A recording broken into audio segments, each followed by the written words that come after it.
Shalom saudara, kebenaran hari ini berjudul pemeliharaan Tuhan. Saudara, bila kita mengamati kembali penyertaan Tuhan sejak kita dilahirkan, melewati masa kanak-kanak, masa remaja, masa muda dan dewasa sampai hari ini, bagi yang sudah melewati masa-masa itu.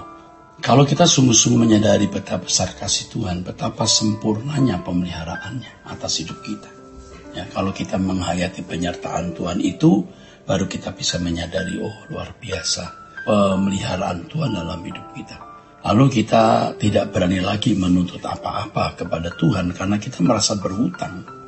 Kita tidak berani lagi mencoba mengatur Tuhan, minta ini, minta itu, klaim ini, klaim itu. Karena kita merasa bahwa kita ada sebagaimana ada karena anugerah Tuhan. Kita hanya menyerahkan hidup kita untuk melayani Tuhan dan hidup di dalam kedaulatannya. Kebaikan Tuhan tidak akan pernah bisa kita hitung. Ya, baik yang kelihatan maupun yang tidak. Terlalu banyak berkat Tuhan.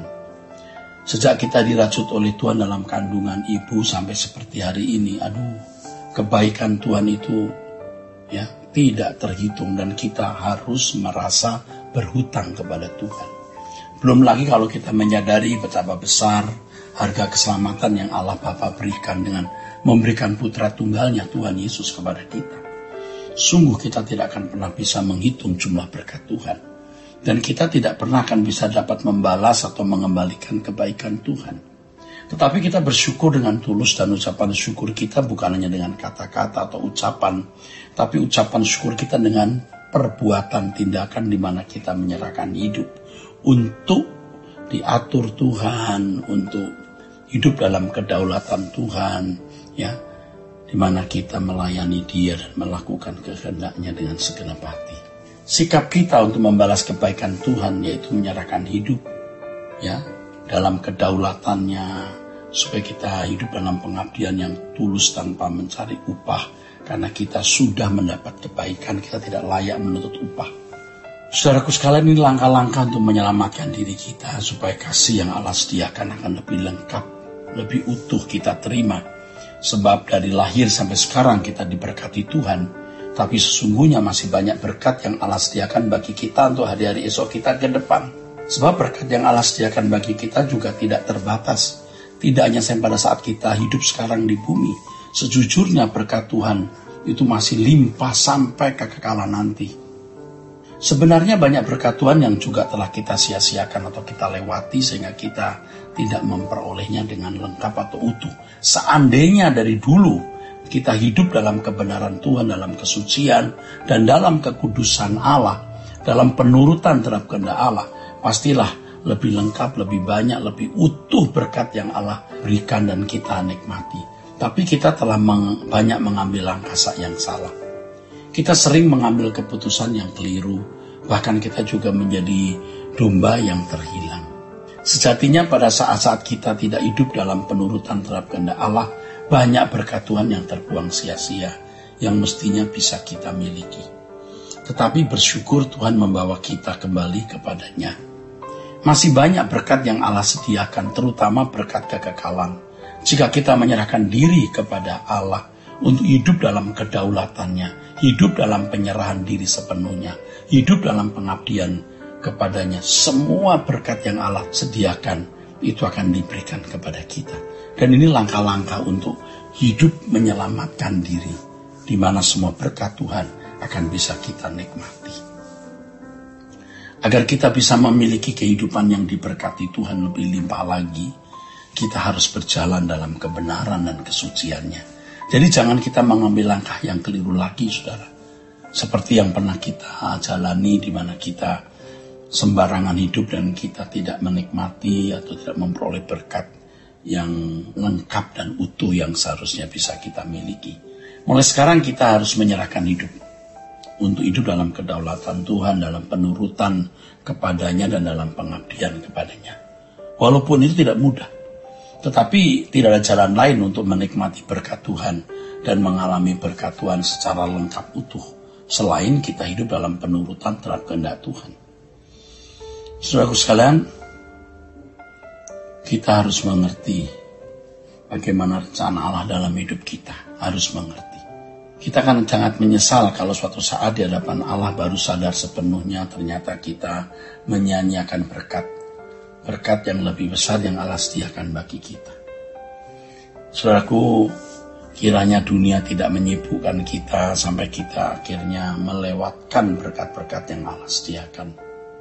Ya, kita harus menangkap berkat-berkat yang Allah sediakan itu dengan hidup dalam penurutan terhadap kehendak Allah, hidup dalam kedaulatannya, hidup dalam pengabdian kepada Allah secara benar. Saudaraku, Allah bukan Allah yang hanya baik, tapi sangat baik. Dia bukan Allah yang oportunis atau mencari keuntungan. Allah sudah memiliki segala sesuatu. Allah adalah Allah yang mau memberi. Allah mau orang-orang yang dikasihi menikmati segala berkat yang Dia sudah sediakan.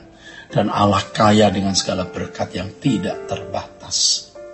Allah mengendaki agar segala apa yang baik yang Allah miliki, yang Dia sediakan bagi orang-orang yang dikasihinya dapat dimiliki oleh orang-orang yang dikasihi dan mereka dapat menikmatinya.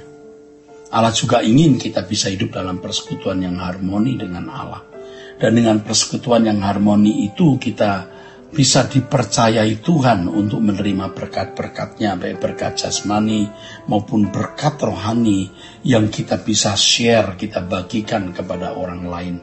Dengan demikian hidup kita akan menjadi saluran berkat dan Allah digembirakan, disenangkan oleh kehidupan orang-orang yang bisa menjadi sarana, menjadi kendaraan Allah untuk memberkati dunia, dimulai dengan memberkati orang-orang yang ada di sekitar kita, saudara.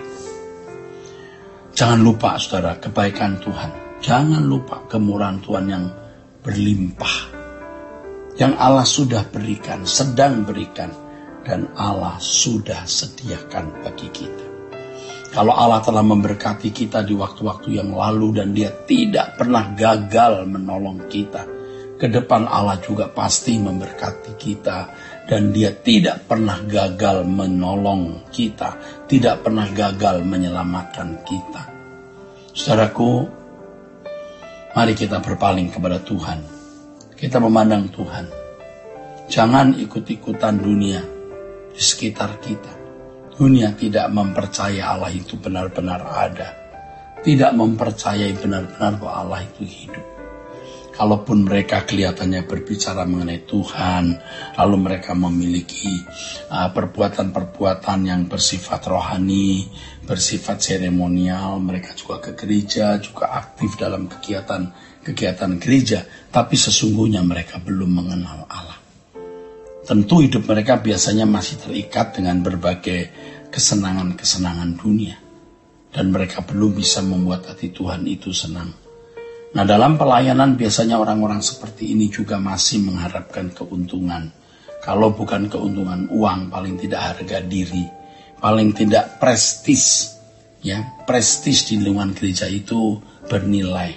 Kalau di dunia mereka sudah mendapatkan sanjungan, pujian, kehormatan, pangkat. Sekarang dia mau mendapat sanjungan pujian itu dari orang-orang di gereja. Mereka mau membeli orang-orang Kristen. Dan bila perlu bisa membeli Allah. Dan kalau mereka bisa mengatur, menguasai pendeta, mereka merasa bisa membeli Allah. Oh saudara, jangan sampai kita mempermalukan Tuhan ya dengan sikap bodoh. Ya. Kehadiran Tuhan pasti kita nikmati, kita rasakan. Kita benar-benar alami. Bahwa Allah yang kita sembah itu hidup. Itu menyertai kita dengan sempurna. Dan ini berkat yang harus diterima semua orang. Sehingga saudaraku, setiap orang akan memiliki rasa hormat dan takut akan Allah secara patut, saudara. Secara pantas. Saudaraku, saya berharap dengan kebenaran yang saya sampaikan ini, saudara-saudara mendapatkan pencerahan. Ya. Sehingga sudah diberkati Tuhan. Surah Gracia.